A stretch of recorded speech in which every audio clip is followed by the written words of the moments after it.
Hi listeners, quick content warning before we start. In today's episode, there is some discussion of graphic violence and crimes of a sexual nature and racialized language, so please listen with discretion. Enjoy the show! Watch your back, and a trench is gonna get you. Watch your back, and a trench is gonna get you. Watch your back, oh, there's a giant here. It's a coming from the utility. Gotta wash those red hands. It's the crimes of the Badlands. It's the crimes of the Badlands. Hi there, Julie. Hi Douglas. How are you today? Great, how are you? We're getting ready for Crimes in the Basque Lands. Crimes of the Basque Lands. Of the Basque Lands. It's true. Because it's gotta get our always name in. right. It's not always in. It could be anywhere. Yeah, this is our first episode, so it's okay. Yeah, we'll get it. Eventually we'll get it right. We'll get it right. Crimes of the Basque Lands. So it's any crime that happens in the Basque Country or with people from the Basque Country. Yeah, or Pretty much. people that are from other places that are of Basque origin. Exactly. Yeah. Okay, right? We're just going to tell the story. Oh, yeah, our drink. We have to get our drink. Yeah. Today, We're not drinking our drink from the Basque Country. well, I mean, you've got it here, right? Yeah. So I brought a Chacoli. A Chacoli is a white wine from the Basque region. Let's find out what it's called. Gorka Izaguirre is the beautiful Chacoli. we brought here today. Yeah. 2019. It's from Bizkaia. Is it 20? Yes, it is 2019. There you go. Is it Bizkaia? It is. All right. Do you know this pueblo? Where is it? Right there. Now I have to read. How do you pronounce that? Larrabetzu. Yeah, Larrabetzu is definitely Bizkaia. Okay. Lovely. So today I'm going to be telling you the story of the Shaolin monk Yes. of Bilbao. It's kind of famous, so it's not the first time I've heard about it. I have to be completely honest. But I'm not the kind of person that reads a lot of details. So I'm sure it'll be a lot of new stuff. Well, me too. I didn't know a lot of these details myself, but I remember when it happened, I was actually kind of pumped to know that there was a serial killer in the town that I lived in. Indeed. I mean, not pumped in the sense that people died, obviously. No. That's never a good thing. But because I love true crime, Yeah. I always, I'm always interested in things that happen around me. Yeah, and it's a good opportunity for us to just clarify, we're not professionals at anything. No, not at all. We have no professional training, skills. We've done 10,000 hours of drinking, right? We do that. 10,000 hours of drinking. That's probably where we're an expert, yes. So it's kind of a lighthearted kind of, you like true crime, and we live in the Basque Country. Yes. And it's a good opportunity to learn things. Yes, we're immigrants. So we are. So yes, we're learning about. We've been here for a long time though. So we have 16, 17 years for me, more or less. 18 years for me. So a long time. And we live in Bilbao, yeah. Let's dive in. Okay. Okay. I'm curious. So I have this one podcast that I listen to where it's about film, and they always try to give a one sentence synopsis of the film, which I thought was like a very cute idea. So this is my one sentence synopsis of this crime. Let's hear. Martial arts expert posing as a Shaolin monk opens a dojo in the capital of Bizkaia with deadly results. Oh my gosh, it's a great phrase. I love it. Yeah, I thought, okay, I'm going to try to do that with every crime. See if I can, sum it up in one sentence. It's a great explanation. And I've already kind of given you a spoiler about this person. Yeah, it's a violent crime. But as I said, posing as a Shaolin monk. Oh, right. As well. Yes, true. Yeah. So I just want to say my sources for this, the background and the career of this person and the trial was covered by a woman named Monica G. Alvarez, who writes for La Vanguardia, which is a paper out of Barcelona. Also, I took a lot of articles from El País, 20 Minutes. There was also a Huffington Post article and a Vice article. Made it to vice. So this person, surname Aguilar. Okay. Okay. Was born to Absalon and Severina. Wow. Absalon is the name of his parent. Absalon, his father, and Severina, his mother. Absalon and Severina, like severe, Wow. right? That's quite a name. Well, I mean, it's more I don't like the Absalon is shocking me more. Why? What does that even mean? I don't know. It just sounds like a Greek name or something. Yeah, it does. It doesn't Like sound a hero. Yeah. I don't think he's gonna be a hero. Listen, he didn't do anything. He's just the father. I know. He can't be held responsible he for can't his be. son's crimes. Might have traumatized his son. Perhaps. Never know. That's always Never there's know. always a chance of that. That's true. Okay, so he was born in 1965 in Baracaldo. Baraka Town, as we call it. Baraka Town? Yeah, I've never heard that. It's the informal way to say Baraka Town. Yeah, where do you live? Baraka Town. Baraka Town. So, according to some of these articles, he claims to have suffered immensely as a child. Well, I was catching on to that name. Aguilar. No, that was the father and mother, but Aguilar. I'm not telling you his first name. No, I was saying that I didn't like his father's name, so he probably made him suffer. Ah, okay. Gotcha. Gotcha. I'm psychic, baby. Okay, gotcha. So, yes, he claims to have suffered immensely as a child. And it was his older brother who introduced him to martial arts in the mid 80s. I thought you were going to say introduce him to crime. Sorry. No. Martial arts, which he claimed as a way to alleviate what he called his inner hell. And that's a translation, by the way. Okay, so at the time, Eastern disciplines such as Kung Fu and karate were becoming all the rage. And I'm assuming because it was thanks to Karate Kid. No? I guess. Has to be. Makes sense. Yeah, totally. That came out in the 80s. I mean, there's Jackie Chan movies too, you know. Oh, that's much later though. Really? Yeah, Jackie Chan. Well, I mean, into the Western world, I should say. Yeah, I mean, I'm just thinking that the kung fu style movies in Hong Kong I'm sure they were around in the 60s, 70s. Yeah, but they just weren't as popular. For sure. To become trendy. Yeah, I mean, you're the one who studied film, so I'm going to go with you in that. Well, I just watched a lot of films. I do remember. And Karate Kid was huge at my house. Yeah, I'll go with you. That makes sense. Okay. So it was at this time that he and his brother decided to capitalize on this popular trend and turn their hobby and passion into a business, and they opened a gym together in Bilbao when they became adults, obviously. Mm. However, his brother was killed in an accident at the very gym that they owned. This is sounding suspicious. Right? He was crushed by a freight elevator. Yeah, that's pretty gruesome, right? Yeah. And, following his arrest, Aguilar's arrest, the authorities did later look into this death to see if he had anything to do with it. Yeah. Well, that was responsible. Yeah, right. They were like, what about that death of his brother back in the day?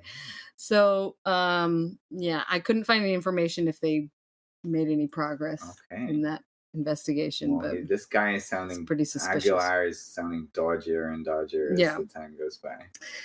Okay, so it was after this occurred, and in one report, it was like 1992, could have been 1993. I'm not sure of the year. He he left for China, where he spent a year in the Henan province. Yeah, Henan province, traveling and transforming himself into an ancient warrior. The so-called Shaolin monks. Wow. And now I say so-called because, according to one article, it said that these monks haven't existed in China for over 300 years, but I'm not sure if that's true. Do you have any there's information definitely about a monastery there, and there is a Shaolin temple in China, and then they have temples around in other countries. Yeah. But do you have any information about the Shaolin monks in particular? I mean, I read the article on Wikipedia because I was supposed to give some intro about it, right? Yeah. Do you have any information? The thing is, I was going with... That was your only homework, Douglas. It was. And I did read it, and I Okay, but I can you didn't- recall I don't- what you read? I don't recall if it was open or not. But I know it's a famous tourist attraction, and the guys dress up as monks and do acrobatics. Yeah, And yeah. it's a very historical monastery. It was founded in the 5th century, and it's got incredible history. Okay. But that's the thing. I don't know if they're still giving out Certificates. That's a bit of a Well, gray area for we'll find out later about this guy's actual yes. certification. Indeed. It is in Henan, though, so you got to. So then, after this little transformation that he went through, he came back, and upon his return, he professed to be the first Westerner to be titled a Shaolin master in China. 93 items. And he put his new skills and his Buddhist philosophies into his new and improved gym called Zen 4 in 1995. Interesting. Yep. I mean, Zen is from Japan. Chen is from China. It's the same idea. Yeah, Just saying. Okay. He is being very Orientalist at this moment. Okay. He's like, who's going to know? Nobody's going to know. Yeah, he's kind of mixing and matching anyway. Okay, so this was in 1995, and this gym was located on Maximo Aguirre Street in Bilbao. Do you know this street? It's like it's like near the museum. Okay. So I mean, I looked at some of the videos and some of his website of like images of this gym, and it was huge. It was like a huge space. Yeah, that's a nice part of town as well. Exactly. And so I was thinking like, dang, that's like expensive real estate. If you bought it or even rented it, it would be very I'm sure expensive. Even in 95. Yeah. Mm. Yeah. Okay, so in addition to that, he also founded the Ocean of Tranquility Monastery. A monastery? Located at the same location. Oh my gosh. That is so dodgy. Yes, Okay. and it was there that he would impart his knowledge and wisdom that he'd acquired on his cathartic journey to China. Oh my gosh. Yes.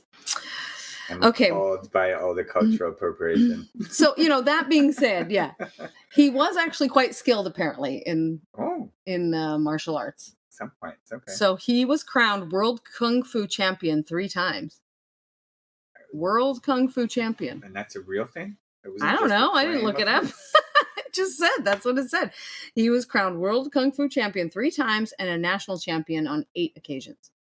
Okay. So, I mean, interesting. He was skilled, I guess.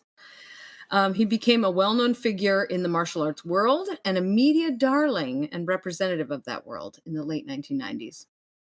And he was extensively interviewed by newspapers, television, radio, and I watched a lot of these interviews while I was researching this. Would you go as far as to say minor celebrity?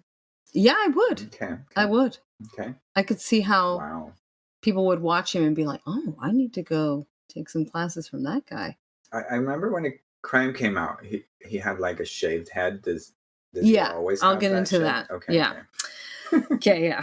So, apart from being a 3-time Kung Fu world champion, Aguilar stood out for his appearance as a Chinese warrior. And this was what ended up capturing the media's attention. So in dozens of interviews, he styled himself as a Shaolin master, quote unquote, and appeared dressed in the orange robes of the Shaolin monks with his head shaved while skillfully performing a series of precise exercises that stood out for their very hardcore nature.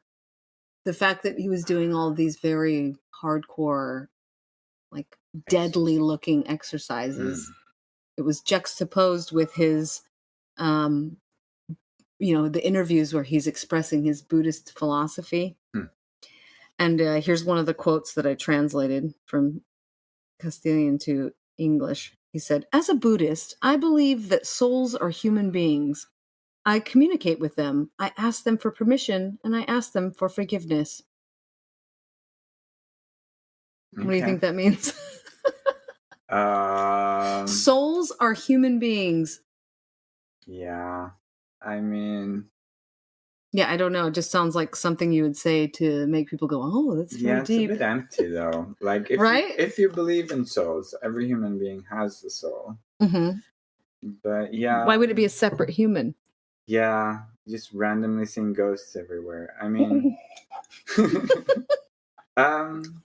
yeah. I mean, personally, I'm a Western Buddhist, so I mean, Western Buddhism is more of a kind of rational understanding of Buddhism, which is closer to like what people like the monks in Thailand think. Actually, it's maybe not the general public, but it's just we don't go for the soul thing. Okay. It's like you can achieve enlightenment, but nobody's talking about souls. Okay. Nothing special. Okay, so in another interview, he stated, this is also a translation, when a person is on the edge, his true nature is seen. We have many breaks, like the animals that we are, and we try to strengthen those breaks through martial arts. So he's using, I think, his Buddhism as like a, like advertising for his gym. Yeah. Right? He's using it. And I think what he's trying to say is that we as humans are animals by nature, but we're equipped with the means to put the brakes on our natural tendency to violence. I mean, I definitely think physical exercise is great, for mental health, and definitely helps us with lots of kinds of discipline. So, for sure. Okay. It's just using Buddhism so much there as a promotional tool. Yeah, it goes against my heart, but it's good. Okay. It's good. I'm listening. Okay. So it was in these interviews where he expressed this ideology in the form of a mantra, which gained him many followers, or disciples, which is how a lot of the articles described his students, as disciples. I mean, when you're talking Just about getting religious again, Kung right? Fu or something, it's acceptable. Okay, so because it's a discipline, right? Yeah, exactly. So after this, of course, after all of this media attention, his business began to flourish. And this is a quote from one article. He began to enjoy great popularity within martial arts circles, but also sparked controversy among his closest disciples. He demanded obedience and money from people who had trained under him, but then wanted to go their own way. So, I guess if they wanted to leave, he was still demanding money from them or something. It's a bit thuggish. Yeah. He became more and more difficult to deal with, and his sense of self-importance grew and developed into a studied mysticism that did not endear him to many within the Kung Fu sphere. Yeah, that's definitely sounding more like a cult. That's the unquote. Yeah. He also changed his name to here's another word, orientalized version. Huang Si. Huang Si. Huang C. Huang Si, okay. So does that mean anything in particular? It could be many things, but I am assuming it's Huang from Huanghe, the Yellow River, but, yellow, whatever. Does that mean yellow? If it comes from Huanghe, which is the Yellow River, maybe, but, because Chinese is a tonal language and there's no tones on that, and even if it had a tone, it could still be various words, but yeah. Okay. So, you might have guessed that by this point, he didn't actually have any credentials. So the Shaolin Temple that is in Spain, which is the only center in the country recognized by the Shaolin Temple in China, later confirmed that Aguilar was neither a Shaolin master nor a monk, and his false identity was finally officially exposed when he was arrested. But there were 2 occasions during his career where he was almost outed as, publicly as a farce. So one of them was at a performance in Marbella in 1997. For those of you who don't know, Marbella is a very wealthy enclave or city in Spain. Spain in the south. Yeah. Lots of famous people live there. Yeah, lots of mansions, money. Yeah. So those famous people were among the spectators, which then, of course, caused a lot of buzz about his show, right? The fact that they were going to be there. So in the end, the performance caused a controversy due to the extreme violence used. Ooh. So apparently it was a rather violent performance. Yeah. Ouch. Yeah. And the second time was in 2000 in Espinosa in Burgos. Burgos. Okay, I couldn't have told you where it was, but yeah. Yeah, so that's the town where his parents were from. Oh.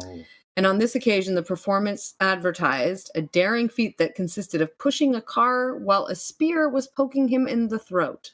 Ugh. He was charging the town council 1,200 euros for this display that he essentially never did. Oh. And in the end, he just did some stunts and broke some bricks. So the locals and the council felt pretty cheated.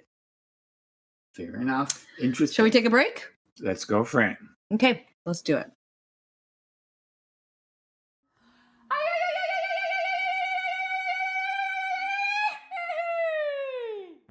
We're back.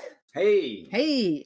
That was a nice break. Yeah, it was. It's perfect. So just what we needed before we get into the darkness. Oh my gosh. So let's get into the crimes. So Douglas, hang on to your Ready. chapella because this is pretty horrible. Hanging on. Hanging on. Okay. So on the morning of June 2nd, 2013, Aguilar was cruising for a sex worker on General Concha Street. We all know the street, right? We do. Yep. Yes. In the neighborhood. Yeah. When he encountered the Nigerian, so I only could get information about this woman that she was a Nigerian. They never said where she was from. It did say that she had spent 3 years in Spain. Mm-hmm. The year before she moved, she was in Bilbao for about a year when this happened. And I think, and before that she was in Vitoria, and I think she was in somewhere else before that. Yeah. Okay. Her name was Maureen Ada Atuya. Mm. So he encountered her. He brought her back to his gym for sex, I suppose. Mm-hmm. And it was 9 hours later when a neighbor who lived near the gym saw a woman frantically trying to escape Oh my gosh. the space, but couldn't because the shutters of the front entrance were preventing her from leaving. Oh my gosh. Yeah, That is terrible. horrific. And so the witness, her name was Veronica. She later testified in court that she was passing by when she heard the woman's desperate cries for help and called the Ertzaintza. Okay. The Ertzaintza is the Basque police force. They're the regional police force. Yeah. This is a quote from her testimony. I saw a person of color yelling for help. It was a person of color. And another person who dragged her down by the hair. Oh my gosh. Yeah. So that's what she said in the trial. When the police arrived, they had to force the entrance of the gym open, and they found Maureen like in kind of like a back room that they had to force open, like a really small space apparently that she was in. She was semi-hidden by some mattresses and covered by a cloth. Her clothes were torn, and she was bloodied and unconscious. Her hands and feet were bound with cable ties, and she had 2 turns of duct tape around her neck. And beneath the tape was a cord that was wrapped 5 times around her neck and a garrote tightening it. What is a garrote? A garrote's like that. It's like, oh, it's terrible. If you if you're strangling somebody, it's like you put a rope. Let's see if I can explain it. They put a rope around your neck, and then they have like a stick or something or a rod that they turn to tighten it. Right. Okay. I see what you mean. Right? Oh my gosh. Yeah. And she was still alive. Yeah. Well, she had suffered a brutal attack, so brutal that she had to be revitalized on the scene. Oh my gosh. So they had to do CPR on her before being transported to Basurto Hospital, where she remained in a coma for 2 days before succumbing to her injuries and dying. Apparently, when the police found Aguilar in the gym along with his victim, he went calmly with them when arrested, so he didn't resist or anything. And it was when the police searched the property that they found garbage bags containing human remains. Oh my gosh. Oh. At the time, they were unsure if the remains belonged to one or more individuals. And it turns out that it was, in fact, just one other individual. Okay. So on May 25th, so this was that was the second, 7 days before that, 8 days before that. Okay. I don't know how many days are there in May? 31. Okay, so I'm from May. Do the math. Aguilar picked up Yeni Sofia Rebollo. She's a Colombian mother of two, who, according to friends and family, was experiencing some personal and economic hard times when this happened. Right. In one article, it did say that there had been a missing person report out on her.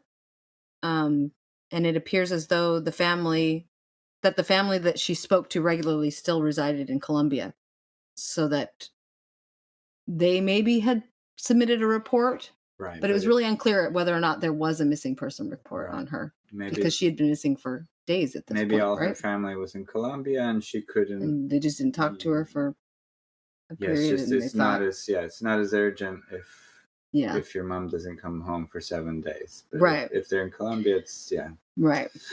But yeah, the fact that she was a mother of two. But anyway, she was like separated from her partner at the time, I guess, who she had the two children with. Okay.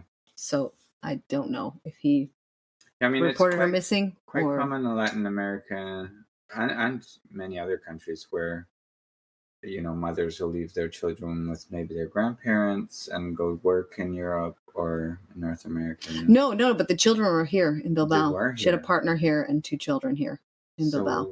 But hadn't she been dead for like 7 days? Yeah. So what happened to the kids? I don't know. Okay. That's what I never found out. It's a shame. I know. I hope they're fine. That's why I thought there must have been a missing person report on her. Yeah, and one place it said that there was, and then another it said that there wasn't. So I don't know. So anyway, perhaps somebody did file a report, but in one article it stated that she'd been reported missing, but another said she hadn't. Yeah, that's what I just said. So in addition, she worked as a hairdresser, but her family said that she had told them she'd gotten a new job at a spa. Okay. And I only mention all this because it was widely reported that she was also a sex worker. Yeah, kind of unfair reporting. Yeah. I'm sure. So therefore, that was how she became a victim of his, I guess. Okay, so she maybe might have, but who knows? But maybe he, I don't know. Anyway, we can't speculate too much because we don't know. Yeah, like when did you become a sex worker? The first time you accept money for something? Surely. I mean, sounds like she was just on hard times. But in any case, our heart goes out to her family who lost her way too early. It was clear that he was prowling for like vulnerable women, obviously, right? So at his trial, the prosecutor argued that Aguilar had it all figured out. This is a quote.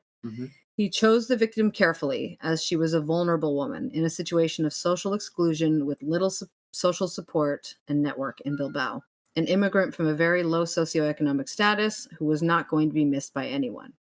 So that's how he described the victims of Aguilar. That is a woman whom he considered easy prey. I mean, in a way, you could see him sort of building up to that, in the sense that he set up his gym in a way for people who are broken souls, if you see what I mean, too. So he's already kind of looking for people to prey on for his gym in terms of, instead of going to a psychologist, which is the healthy thing to do when you have issues, right? Yeah. Like, just do Kung Fu is not, number one. True. And a lot of people that studied, I guess, under him said that it felt like kind of a cult-like atmosphere. Yeah, he I think he'd already been recognizing some sort of easy to prey on people. Yeah. Oh, yeah. People, and I'll go into that. Yeah. Okay, so as I said before, the police began a full investigation after the discovery of the crime committed against Maureen Ada Oturia, the one that they busted in and found. Some body pieces. And their probe included a full search of both his home and the gym. The gym contained all kinds of weapons, knives, saws, axes, and sabers, all of which can be seen if you watch any of his promotional videos for the gym. Okay. Yeah. On YouTube or on his website. Like if you look at the images of the place, they're all like hung up and lining the walls of the place. Yeah. A lot of his like performance, I don't know how to describe it. It's about a show, right? It is a show. Yeah, so it's like how to, throw an axe around or how to saber somebody. I don't know. Saber somebody? Can you say that? I guess. But anyway, in theory, so I guess in theory, all of these are part of a martial arts practice. I never studied martial arts, kung fu or otherwise, karate.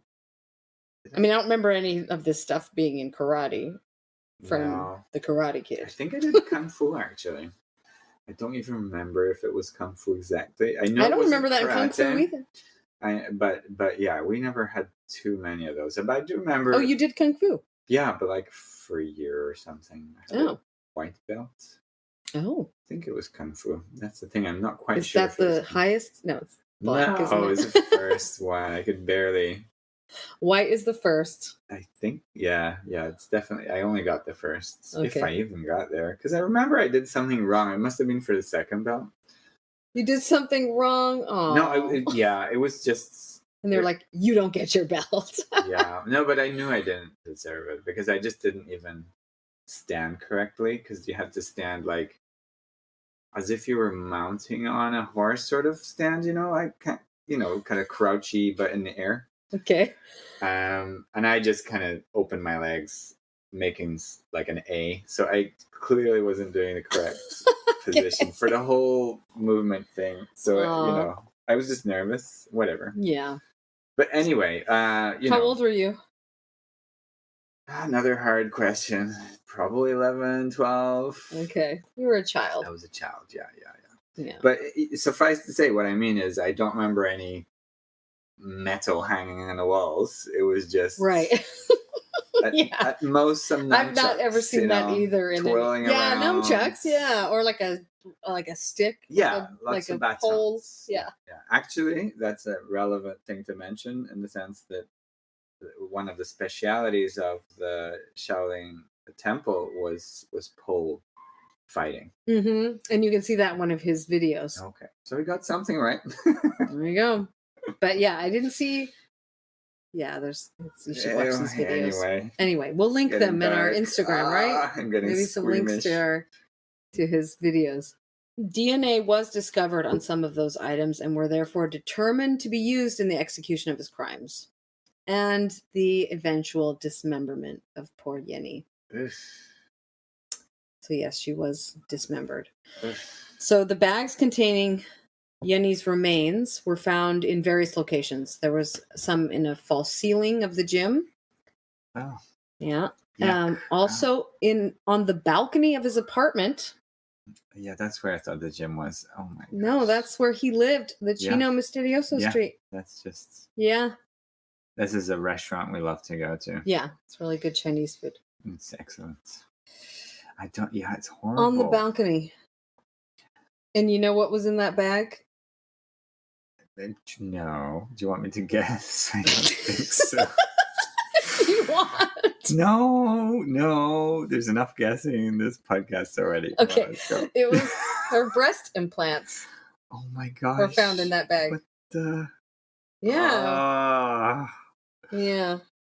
Okay. I know, that's kind of gory. So, anyway. It's not even a thing a plant would absorb with time. I mean, sorry. Well, he didn't bury them in plants. It was in a bag on his balcony. Bag. I suppose he for doesn't even the smell. Plants. Yeah, clearly he doesn't have plants. Sorry. Yeah. He also burned part of the body in the showers of the gym. So this place was so big that it had showers and stuff for the students.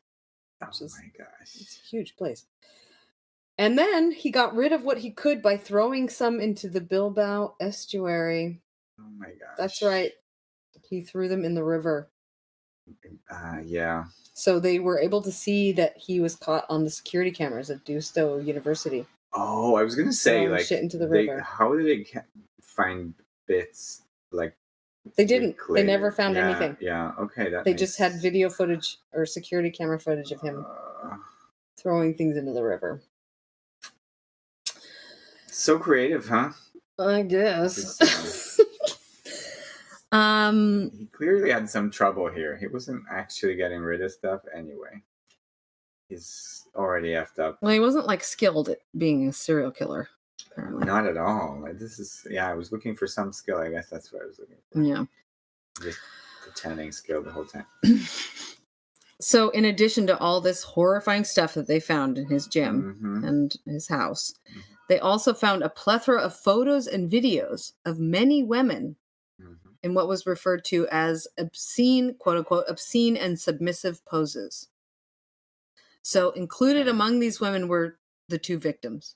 Oh, he had photos of the two victims. Okay.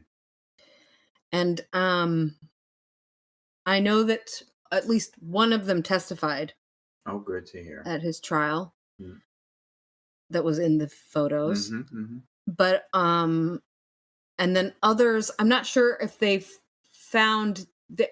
There was one article that I read that quoted some of the women that he had relationships with, I guess, that were his disciples. Right. Who also talked about him photographing them and stuff, or So, but I also would hope that they investigated all the people that were in the pictures, right? So that they would see if there was any other victims. If it was America, I'd say yes, because there's a software that just matches people with faces. But in Europe, it's very hard with like privacy. But I suppose you could find out like who were his students and who. I mean, if you start questioning people that knew him. Sure, it's a big murder. Hopefully they put some effort into it. Yeah. I hope you're right. Well, so one of them did testify. Good. So according to students, or his students and others who knew him, his behavior following the murder of Yeni Sofia was of apparent normality. He continued his routine of giving classes to his students, and although it was common for him to suffer from fits of anger, oh my God, that was normal in class, apparently, like that he'd get all mad, get pissed. One of his disciples did notice him being especially angry and more restless than usual. So the fact that he just went on with his daily... One of them, I mean, come on. I know. Surely everybody was scared out of their pants, but anyway. Yeah. So those were the two murders that he was arrested and tried for. Should we take a break before we get into the trial? Let's do that.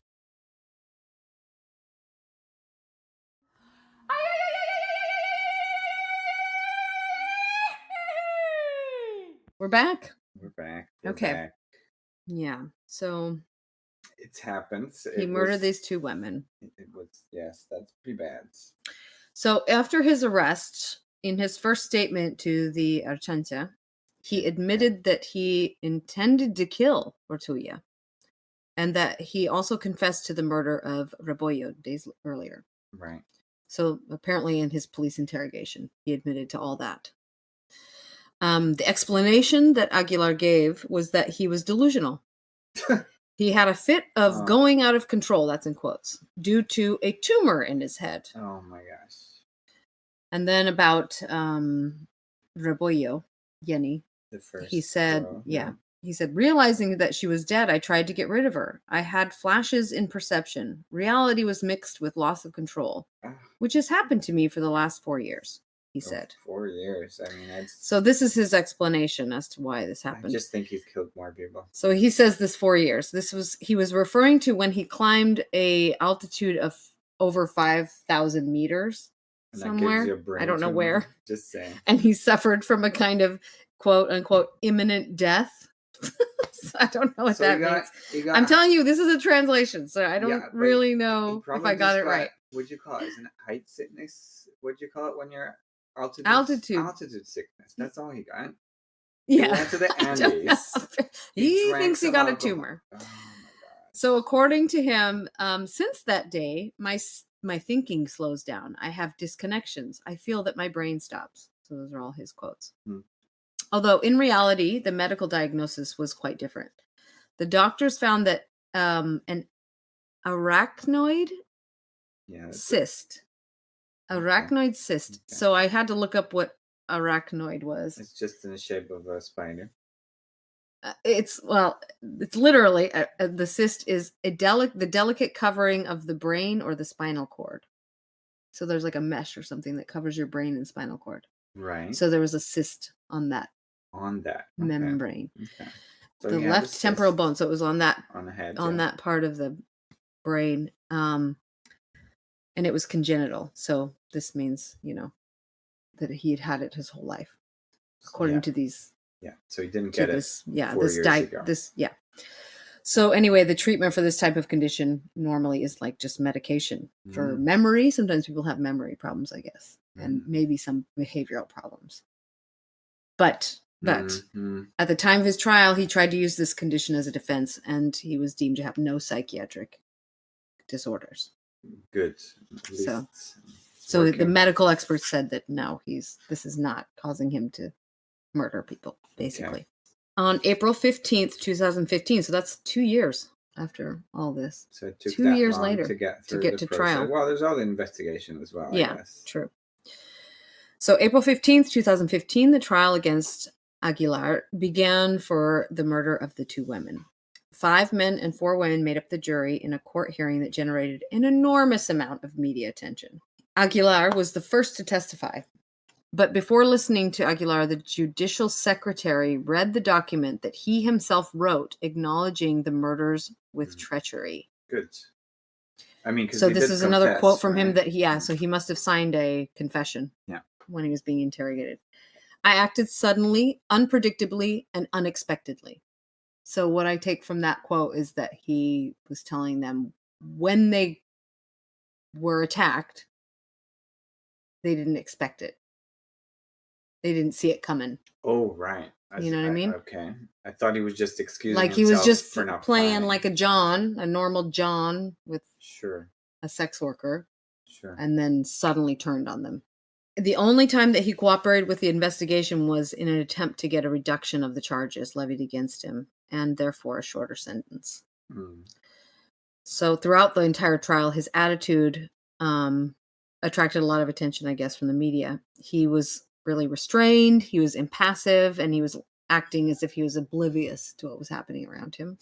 He kept his eyes closed the majority of the time with his hands like folded in front of his face like this. Like, how would you describe this posture? He sat like this the whole time. How would you describe that? If you had to paint a picture of this image.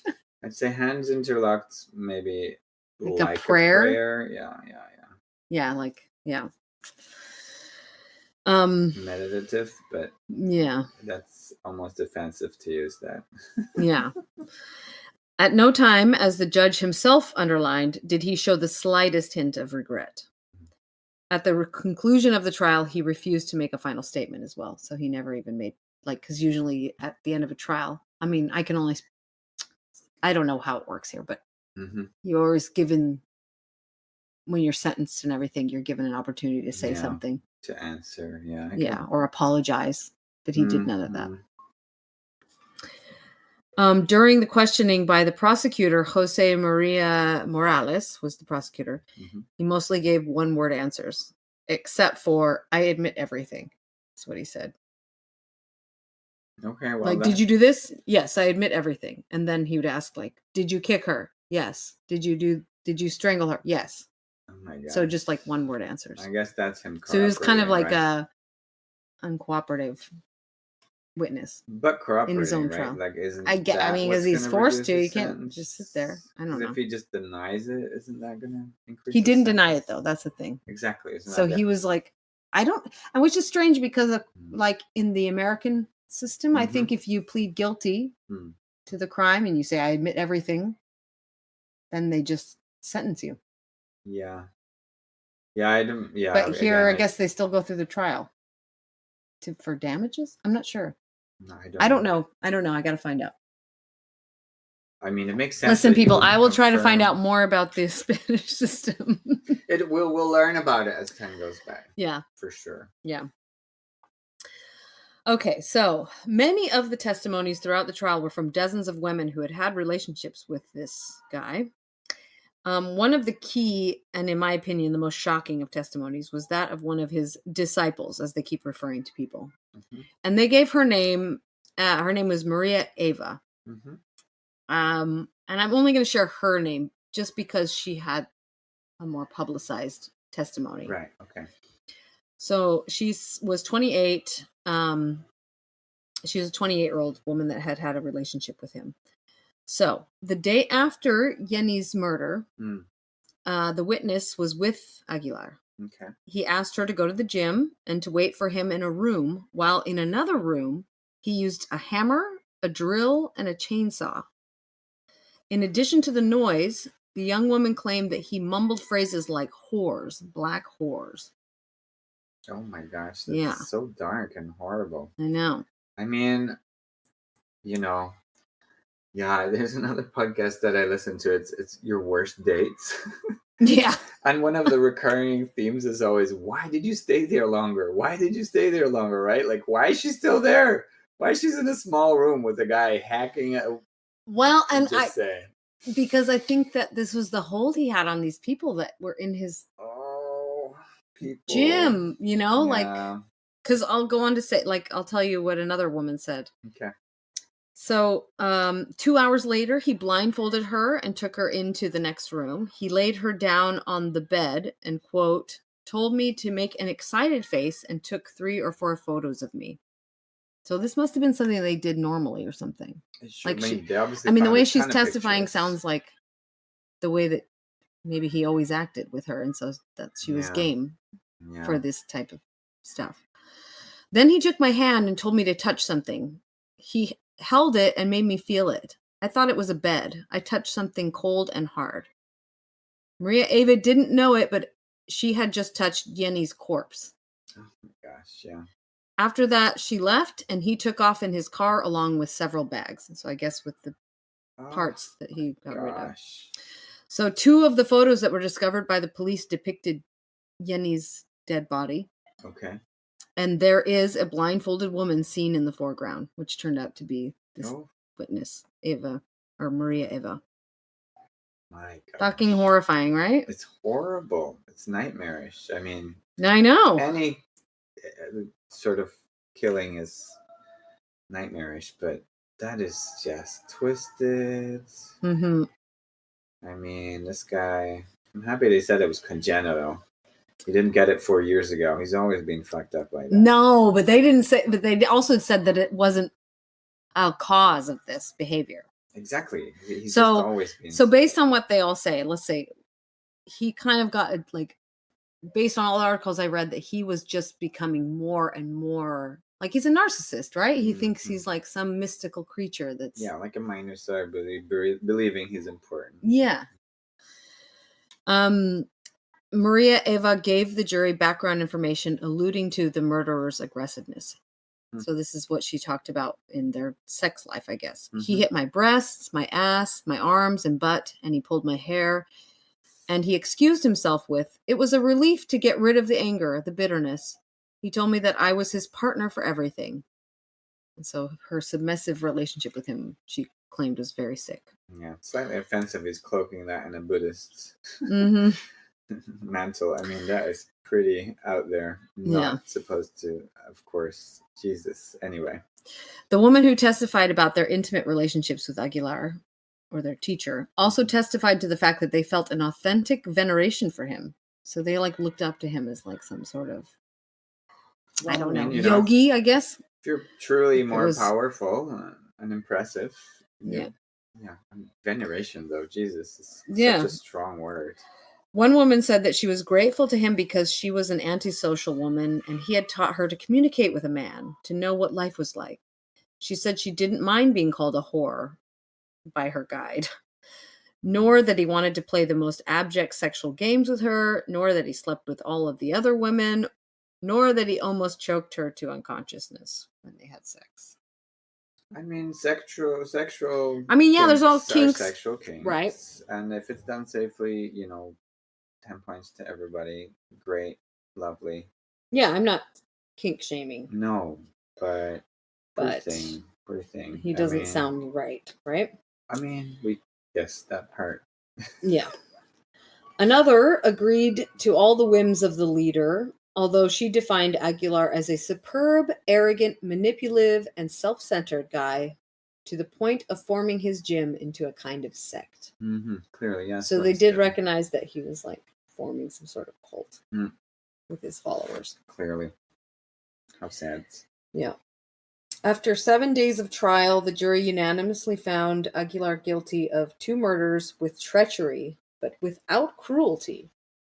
So apparently he could have gotten more time in prison if they could prove cruelty. Oh, that's so fucked up. That's such a bench Right? freaking system. I know. I was like, how is that not cruel? Yeah, I don't. Yeah, that is really like, bad. what is it you have to show to show cruelty?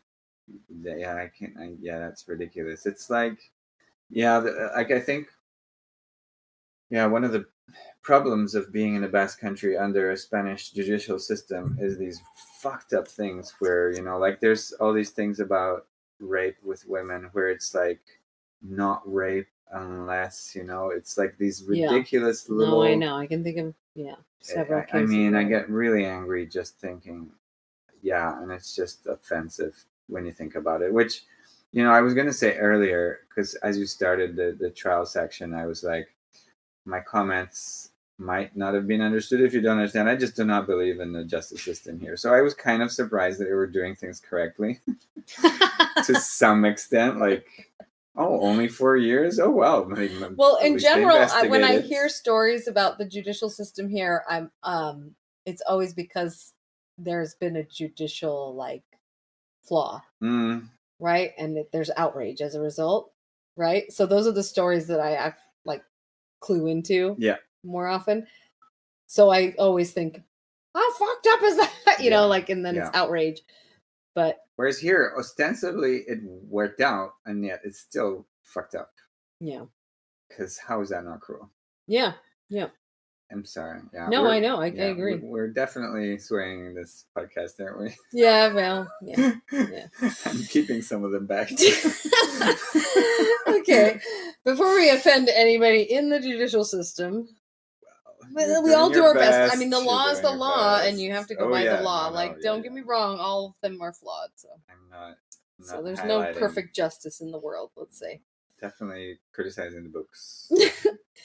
So anyway, this got him sentenced to 38 years in prison for the two murders. 38 years. It's a good amount. This verdict, it took into account that he never showed any repentance. Mm-hmm. And he would have gotten more time had they proven cruelty, apparently. But it would have been like a couple of years or something, but still. Mm-hmm. And the lawyer, Maureen's lawyer, the one that represented Maureen, the woman that was... the first the one that was trying to escape. Oh, the second one. Okay. Yeah.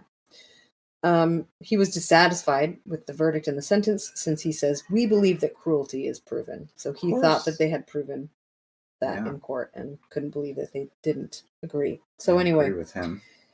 The prosecution had requested 45 years for his sentence on the understanding that understanding that the aggravating circumstance of cruelty should be taken into account. The maximum sentence that Aguilar can serve is 25 years in prison at the time. At the time of this, so at current legislation at the time. So, on a side point, I have a student who is a law clerk, and I asked her about that, about maximum sentences that people can serve, and she said that it was only a few years ago that they changed it. Oh, good. So you could legally sentence somebody for longer or keep them in. Yeah, if you're really cruel. Yeah. So in addition to this prison sentence, he was ordered to pay the family of Ms. Rebollo 252,000 euros. Okay. So a good chunk of money. Yes. And the relatives of Miss Otoya, 145 euros. 145,000 euros, sorry. Okay. Woof. Sounded really good. Just gonna say that too. That's a discrepancy. No, but she also got less. I don't know why. I guess because of what happened to the remains of Miss Rebollo. I don't know. Yes. I'm not really sure what the background was to those decisions. Okay, so he was sentenced to jail and ordered to pay the families this amount of money. So his release from prison is scheduled for 2038. Yeah, can you believe that? Doesn't feel too far away. And that he won't even be that old. I mean, I guess he'll be like in his 60s. He was born in 65. Do the math, Douglas. I can't. No, I don't do math. But I don't either. He'll be appropriately. I should have done the math before we recorded.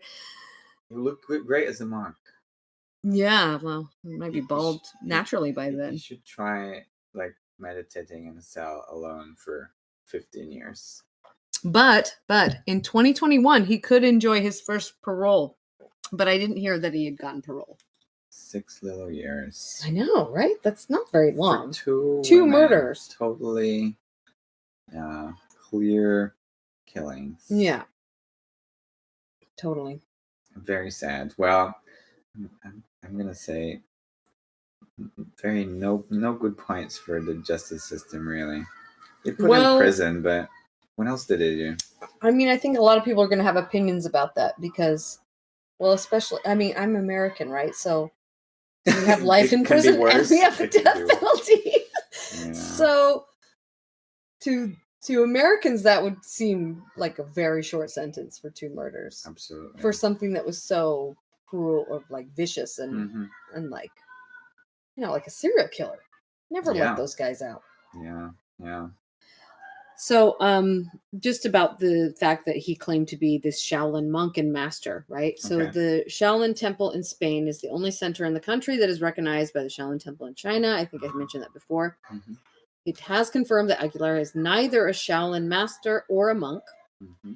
Shifu Carlos Alvarez, a master and instructor at the Shaolin Temple in Spain, said that Aguilar lacks all of the requisites to be a monk.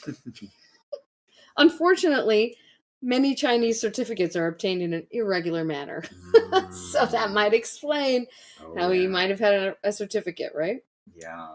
And then for his part, Master Shifu Bruno Tombolado, one of the leading figures in the Shaolin art in Spain, a central figure in the Shaolin Gong Fu school in Madrid, assures that he only knew Aguilar from videos and magazines, but insinuates that he always doubted his claims as a monk or a master. Yeah.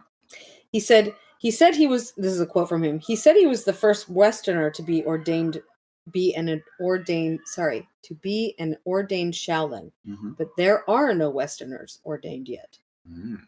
Nice. Yeah, ordained, especially as a monk. Yeah, I would say that's kind of easy to check. Whether it was just I thought it was more like the sports side, Yeah, like as in the skill, like the martial arts. Yeah, the martial arts side. One thing. Yeah, but the monk, yeah. And then I got some statistics and information from a website that I found, femicidio.net. Femicide. Right. That's what that translates to. In Spain, in the 3 years previous, so the 2010 to 2013. So he killed them in 2013, right? Yeah.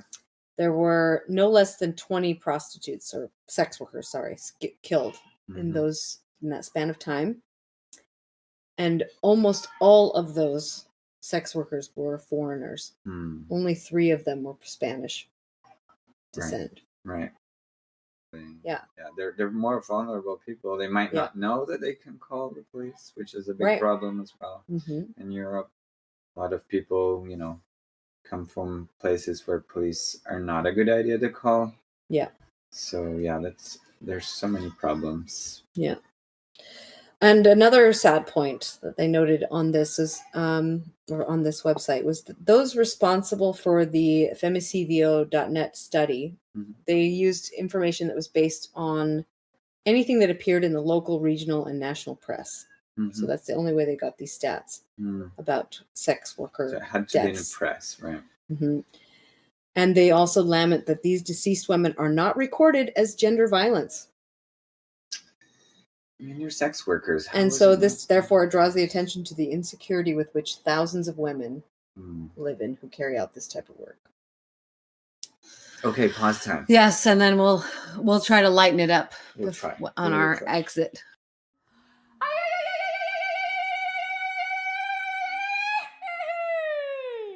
All right, so we're back. Hi, they're gorgeous. Hi. That was a very dark story. Was a little bit. Well, yeah, it's normal. I mean, it's true crime, so it's going to be dark. Yeah. So what I would like you to do now, Douglas, is I'd like you to try to guess. Notice I've only used his surname through this whole... Aguilar. It is 1 L, isn't it? Aguilar with 1 L. Thank you. Just checking. Through this whole podcast. So I want you to try to guess his first name. So he was born in Baracaldo. Yes. His So he parents' names probably have a Basque name, or his parents' names names. are very clearly from Spain. Yeah. So I mean, it depends. So do you remember what year he was born in? 65. 65. So that's during the dictatorship, and they weren't even allowed Basque names. So I'm going to say no. Oh, that's true. That's true. People here used to be forced to choose from a list. That's true. Of names that the dictator Franco had made up, and he didn't include any Basque names. No, that was a no-no. Yeah, that's part of the Basque, theme. Let's go with Jose. I'm pretty, so many Joses out there. No, he is none other than Juan Carlos. Wait a minute. Oh my gosh. So that's why he chose Juan in Chinese. He's just... Oh, maybe. I didn't even think about that. That is so stupid. I didn't even think about that. That is the worst thing ever. I didn't even think of that. That is... I mean, if you're kind of lucky to have a name that sounds a little bit... But then again, that would be a surname, I think. Anyway, oh my gosh. So he's Juan Carlos. That's the Which is also the name of the king. That's at the time, right? It was the name of the king at the time. Oh my gosh. Loser. Juan with an L. Sorry, go on. Juan Carlos, yeah. So that is his name. Was there any Basque words or words in Euskera that you could teach our listeners? Well, I guess that maybe the crime inspired. I mean, first, I think if we haven't introduced all the words we're using. So one of them is chapela. Ah, yes. I said, hang on to your chapela. Yes. And that's hang on to your hats might be the translation. Yes. So chapela is a typical hat. It's more like a beret. Mm-hmm. The berets. But a very large beret. They like the big ones. Yes. They like the big ones. So yeah, it's typical. Yeah, like they have the different colors. They have red and black and blue and all sorts. Mm-hmm. Here, Bilbao is black. Oh, I didn't know that. Yeah. Why? So, well, it's just a tradition, Okay. Where do they have red ones, for example? Isn't it Pamplona? And that would make sense because in their fiestas they have lots of reds. Red, yeah. I think it is. But since we live in Bilbao, we're only required to know Bilbao. Well, we can also speculate about all other regions. Of course. Because, we're experts now, right? Wow, we're fine. We're just that. No, I do not claim to be an expert. I would like to know that I am not an expert. Not in Basque culture and or the language. Douglas, though, however, is a expert. Would you call yourself proficient in Euskera? The Basque language? Fluent, yes. Okay. I'm not sure if proficient, but fluent, yeah. I can chat the whole night in Basque. It's just not super correct Basque. Well, I mean, whose language is, right? I mean, I don't speak correct English all the time either. I mean, that's just an excuse. We're all good. But yeah, no, I think today we didn't have many Basque elements to go over, so I think we're good on that side. Mm-hmm. All right, so now it's time for Mini Crime Time. Crime Time, one of my favorite sections. Mm-hmm. So our producer, Megan Dooley, has a little story for us today. Yes, I do. Well, actually, I have 2 stories that I found, and coincidentally, both happened in Irun, which I don't know much about. Where is Irun? Yeah, it's just... I think right by the border. Right by the border, because one of my stories is about the border, actually. Okay. So the French border. Mm-hmm. So, let's start with that one. So, the first mini crime time I found was about the border between Spanish Basque Country and French Basque Country. Mm-hmm. At the toll booth, there was a backlog of traffic because a zebra escaped from a trailer right at the border. That's nice. What? Right at the border. Is it a French zebra or is it a Spanish Well, zebra? apparently Who was a zebra? Was he Basque? Okay, yeah, probably. he was heading home. to Africa? I mean, there was no detail about what her home was, but basically, the zebra had been on loan to a zoo, Okay. and was heading back to wherever he lives. Okay. He managed to escape for about 30 minutes, trotted around with police trying to chase him, trying to coax him, and then eventually someone managed to have the ingenious idea of getting some dry grass, and that did the trick. And Of course, food. Food is always the key. Quick thinking there. That's a very cute story. Yeah. And then my second one, which also happens to be... Wait, sorry, did you see the zebra? There was a little video, yeah. Oh, but you didn't see it from your car. Were you at the... Oh, this was just the story you found. This is a story I found. Oh, There okay. was some I thought you were videos. there at the border. Oh my god, I wish. So it wasn't animal trafficking, but, let's say some In a way, it is traffic animal laws. trafficking. Yeah. Some traffic I mean, laws. holding up traffic, I'm not sure if there's a real crime there. Keeping a zebra. Holding up traffic, maybe. Yeah, that can be a crime. Like, that could It's an immediate really crime. make people angry. It could cause road rage, which is a crime. Yeah, and apparently there's been a lot of issues on that border with traffic, and they mentioned in one of the stories about this zebra that it was like a more fun reason to be held up in traffic at that border. Yeah. Yeah. That is cute. Yeah. You wouldn't be so I'd be mad. amused. If only I had such interesting stories of crossing borders in Africa, but no. Yeah. And then my second one, also in Irun, at the I'm gonna massacre this, but the Bilbao hospital. Yeah. They have had to take extra measures in order to find the owner of an amputated leg Oh my gosh. who has not taken care of his leg. It says apparently if you have a body part amputated, then it's your responsibility to deal with it. Oh my gosh. So you normally, I think, contact a funeral home to have it Embalmed or something?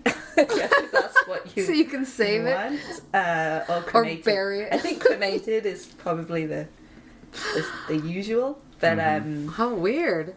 and this person had their leg amputated just for the summer and has not collected the leg despite the hospital's repeated attempts to contact the person, the owner. And so they've had to go, they basically had to contact the local, I don't know, the Basque, Government, maybe? to Like, I mean, if it was operated here, there's a National Health Service, right? So they will have some basic information on him, but I guess that wasn't enough. He wasn't picking up his phone or something. Yeah, so he wasn't, they couldn't contact him, he wasn't getting back to them, and so they've had to kind of go to the next level. And because if he doesn't collect it, he can be fined. Basically. Whoa. Yeah, up to €500. What? So That this is is crazy. a serious case of lost and found. Yeah. Come get your leg, mister. So those are my two mini crime times: zebra crossing and Amputated. missing leg. Both in Ulun. It's not missing, though. Both in Ulun. They know where it is. The guy Missing is just man. like, I don't want it anymore. It was causing me a lot of problems in the first place. That's why I had Yeah, it's not amputated. missing leg. It's missing man of leg. Yeah. Yeah. It's gotten him nothing but problems, and it's going to continue to cause him problems, it sounds like. Yeah, no longer his problem. Yeah, well, so he thinks, but he's going to have to pay a fine. And I'm going to be disappointed if we don't have a couple of jokes in our comments, guys. Come on, get What thinking. what would you do if that was your like I guess because you're gonna have to pay for like a cremation, or I think it's odd that they aren't like disposing of these things, the hospital itself, you know. That does seem strange. I mean, I don't think know they'd anything have about what they do elsewhere either. No, Yeah. true. So True, we should look into that. Never thought about it. But the idea that, you know, it's been 3 months to the point where this article was written, you know, that he's been skirting his responsibilities. Yeah. And now he's going to be fined. He could have left the country in that time. I mean, who knows? Maybe that was his big plan all along. Yeah, get rid of that leg and move on with his life. It only costs Move him a on leg. one leg, obviously. So those are my mini crime times. I hope you enjoyed. Those are great, yeah. Very fun. I loved Thank it. Okay, well, thank you for listening, and we'll see you next time. See you next have a time. fabulous evening, Douglas. Thank you too, Jules. And we will Megan. bid you agur. Agur. Crimes of the Basque Lands is written and produced by Douglas D. Carvalho. Julie Garcia. I'm Megan Dooley. The sound and editing for each episode by Douglas D. Carvalho. I'm Megan Dooley. Theme song written by Douglas D. Carvalho. Julie Garcia. I'm Megan Dooley. Sung by the choir with no name and produced by Tom Squires. Podcast art by Distinct Signal.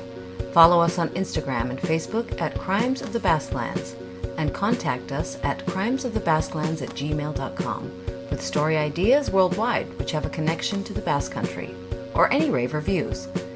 If you like our podcast, please subscribe, like, rate, and review wherever you get your podcasts. Until next time, Agur.